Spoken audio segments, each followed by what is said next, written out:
Hello students, welcome to my desk. आज है date 1 जुलाई 2020।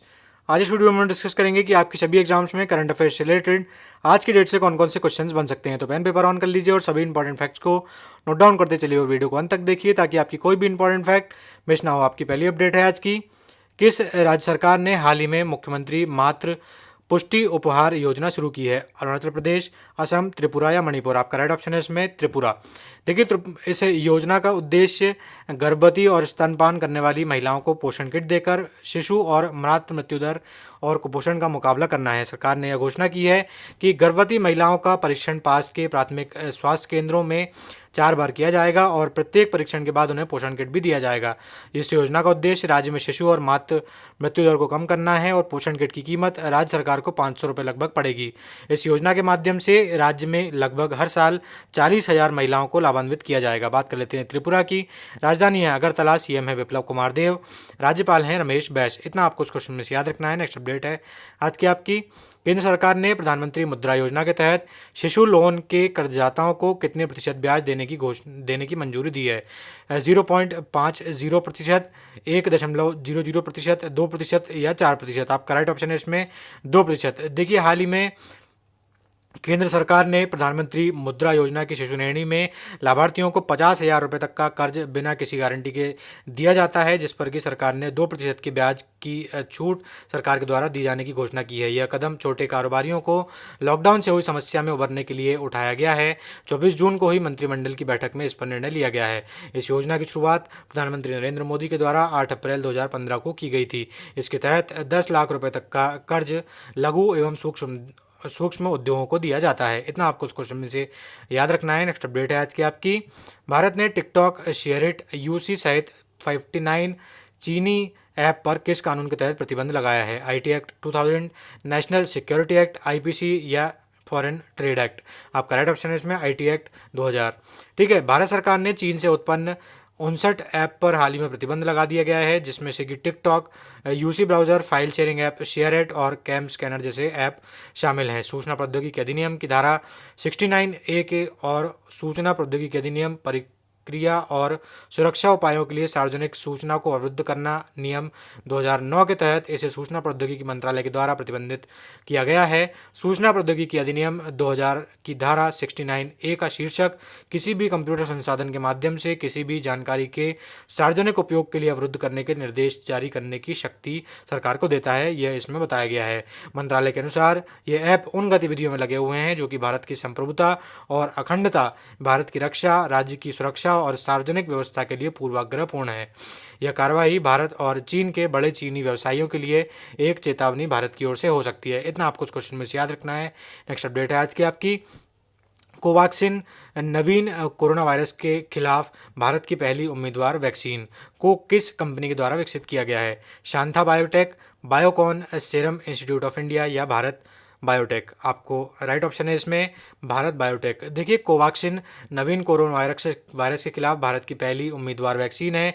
इसके चरण 1 और चरण 2 के नैदानिक परीक्षणों के लिए drug controller general of India यानी कि डीजीसीआई की तरफ से इसे स्वीकृति प्राप्त हुई है। इसे टीका निर्माता भारत बायोटेक के द्वारा विकसित किया गया है। यह एक निष्क्रिय टीका है जिसे कि संक्रामक सार्स वायरस 2 के स्ट्रेन से बनाया गया है। इस दवा ने व्यापक सुरक्षा और प्रभावी प्रतिरक्षा प्रतिक्रियाओं का प्रदर्शन किया है और प्री क्लिनिकल अध्ययनों में एक अच्छा प्रदर्शन करके दिखाया है। कोवैक्सीन को भारत बायोटेक के द्वारा भारतीय चिकित्सा अनुसंधान परिषद यानी कि आईसीएमआर और नेशनल इंस्टीट्यूट ऑफ वायरोलॉजी यानी कि एनआईवी पुणे के सहयोग से बनाया गया है। प्रयोगात्मक कोविड-19 के मानव नैदानिक परीक्षण जुलाई 2020 में देश भर में शुरू होने जा रहे हैं। इतना आपको इस क्वेश्चन में से याद रखना है। नेक्स्ट अपडेट है आज की आपकी। हाल ही में भारत के किस पड़ोसी देश के स्टॉक एक्सचेंज पर हमला हुआ है? श्रीलंका, बांग्लादेश, चीन या पाकिस्तान? आपका राइट ऑप्शन है इसमें पाकिस्तान। देखिए, पाकिस्तान के कराची में स्थित स्टॉक एक्सचेंज की इमारत पर हाल ही में हथियारों से लैस बंदूकधारियों ने हमला किया है और पाकिस्तान की बलोच लिबरेशन आर्मी ने बाद में इस हमले की जिम्मेदारी भी ले ली है।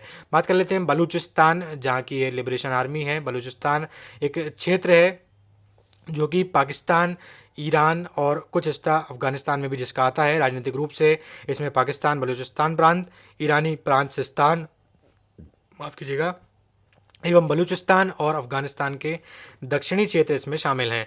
पूर्व में ब्रिटिश शासन के तहत बलूचिस्तान को 11 अगस्त 1947 को स्वतंत्र घोषित कर दिया गया था और इसने संसद का गठन भी किया था, लेकिन पाकिस्तान ने अवैध रूप से 27 मार्च 1948 को इस पर कब्जा कर लिया था।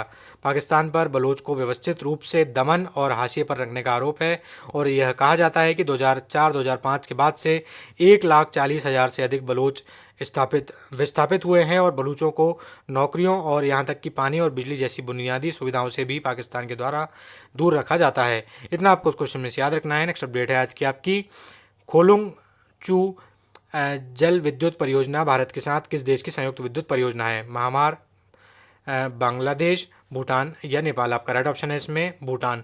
देखिए, भारत सरकार और खोलुंगचू हाइड्रो एनर्जी लिमिटेड के बीच में 600 मेगावाट की खोलुंगचू संयुक्त उद्यम जल विद्युत परियोजना के लिए एक समझौते पर हस्ताक्षर हाल ही में किए गए हैं। 600 मेगावाट की रन ऑफ द रिवर परियोजना की पूर्वी भूटान के त्रासिंग यांगसी जिले में कोलुंगशू नदी के निचले हिस्से पर यह स्थित है। इस परियोजना में 95 मीटर की ऊंचाई वाले कंक्रीट के बांध से घिरे पानी के साथ में 4 150 मेगावाट की टरबाइन के भूमिगत बिजली घर की परिकल्पना भी की गई है।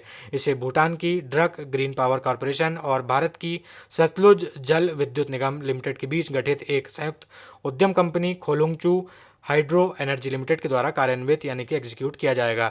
यह भारत और भूटान के बीच में पहली संयुक्त उद्यम पनबिजली परियोजना है।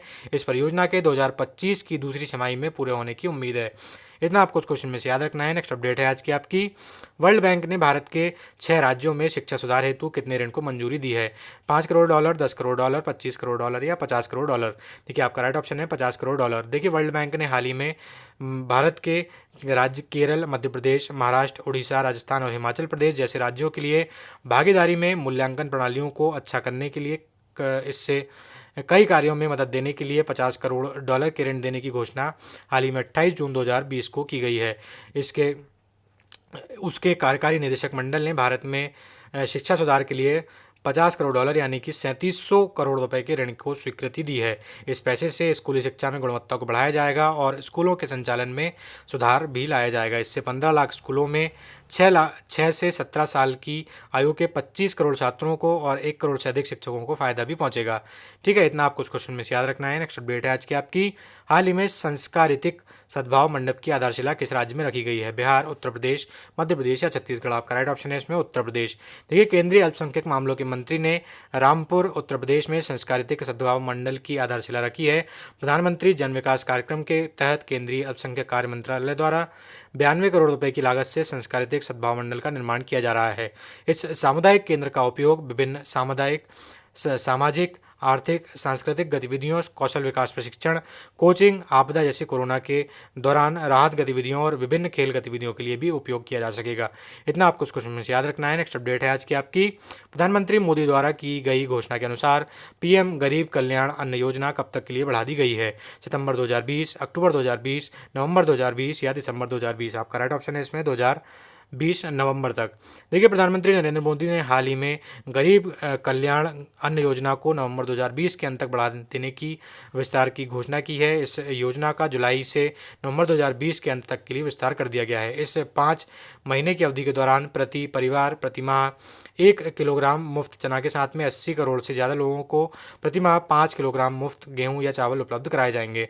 सरकार इस योजना के विस्तार पर 90,000 करोड़ रुपये से लगभग पैसा खर्च करेगी और प्रधानमंत्री ने कहा है कि यह एक राष्ट्र एक राशन कार्ड की व्यवस्था की ओर देश बढ़ रहा है, जिससे कि ऐसे गरीबों को फ़ायदा होगा जो कि काम की तलाश में एक दूसरे राज्यों में आते जाते रहते हैं। इतना आपको उस क्वेश्चन में से याद रखना है। नेक्स्ट अपडेट है आज की आपकी, विश्व का सबसे बड़ा plasma therapy trial project Platina किस राज्य में शुरू किया गया है? महाराष्ट्र, दिल्ली, तमिलनाडु या मध्य प्रदेश? आपका राइट ऑप्शन है इसमें महाराष्ट्र में। देखिए, विश्व का सबसे बड़ी कंसल्वेंट प्लाज्मा थेरेपी परीक्षण परियोजना महाराष्ट्र सरकार के द्वारा 29 जून 2020 को लॉन्च की गई है। इस परियोजना का नाम प्लेटिना है। यह परियोजना महाराष्ट्र के मुख्यमंत्री उद्धव ठाकरे के द्वारा लॉन्च की गई है। इस परीक्षण परियोजना के लिए भारतीय चिकित्सा अनुसंधान परिषद यानी कि ICMR ने महाराष्ट्र सरकार के 21 कोविड-19 अस्पतालों में भर्ती हुए कोविड-19 पॉजिटिव रोगियों में प्लाज्मा थेरेपी का इस्तेमाल करने की स्वीकृति दी है। बात कर लेते हैं प्रोजेक्ट प्लेटिना की। तो कोविड-19 पॉजिटिव रोगियों के लिए एक निश्चित उपचार या दवाओं के अभाव में कॉन्सल्वेंट प्लाज्मा थेरेपी ने दुनिया भर के रोगियों में उत्साहजनक परिणाम दिखाए हैं। जैसा कि महाराष्ट्र कोविड-19 महामारी द्वारा भारत में सबसे ज़्यादा प्रभावित राज्य रहा है। प्रोजेक्ट प्लेटिना के तहत कॉन्सल्वेंट प्लाज्मा थेरेपी के उपयोग से डाटा एकत्रित करने में मदद मिलेगी और यह परियोजना राज्य में प्लाज्मा उपचार के लिए बुनियादी ढांचा बनाने में स्थापित करने में मदद भी करेगी। बात कर लेते हैं प्लाज्मा थेरेपी की। तो एक व्यक्ति जो कोविड-19 संक्रमण से सफलतापूर्वक उभर चुका होता है वह अपना प्लाज्मा दान कर सकता है। और कोविड-19 के मामले में कॉनवेल्सॉन्ट प्लाज्मा का उपयोग कोविड-19 वायरस से पीड़ित रोगी में एंटीबॉडी से स्थानांतरित करने में किया जाता है। यह कोविड-19 वायरस से लड़ने के लिए रोगी के शरीर को समान एंटीबॉडीज़ विकसित करने में मदद कर देता है। इतना आपको उस क्वेश्चन में से याद रखना है। चलते हैं उस प्रश्न की तरफ जो आपको कल के लिए सॉल्व करने के लिए दिया गया था। भारत की पहली प्लाज्मा बैंक कहाँ बनाई जा रही है? इंदौर, दिल्ली, चेन्नई या मुंबई? आपका राइट ऑप्शन है इसमें दिल्ली। ठीक है, आज का प्रश्न है आपका, अंतर्राष्ट्रीय क्षुद्र ग्रह दिवस कब मनाया जाता है? 28 जून, 29 जून, 30 जून, 1 जुलाई? मैं आपसे फिर से एक बार कहूँगा दोस्तों कि जब भी आप अपना उत्तर कमेंट बॉक्स में लिखा करें तो आप उसे जितना हो सके उतना डिटेल में लिखा करें, क्योंकि जब भी आप एक बार चीज़ें कोई डिटेल में लिख देते हैं तो दोबारा आप उसे फिर कभी भूलते नहीं हैं। आज के वीडियो में दोस्तों बस इतना ही। अगर आपको वीडियो पसंद आए तो आप उसे लाइक कर सकते हैं, शेयर कर सकते हैं, अपने सुझाव और उत्तर हमें कमेंट बॉक्स में दे सकते हैं और चैनल को सब्सक्राइब करना बिल्कुल ना भूलें। धन्यवाद।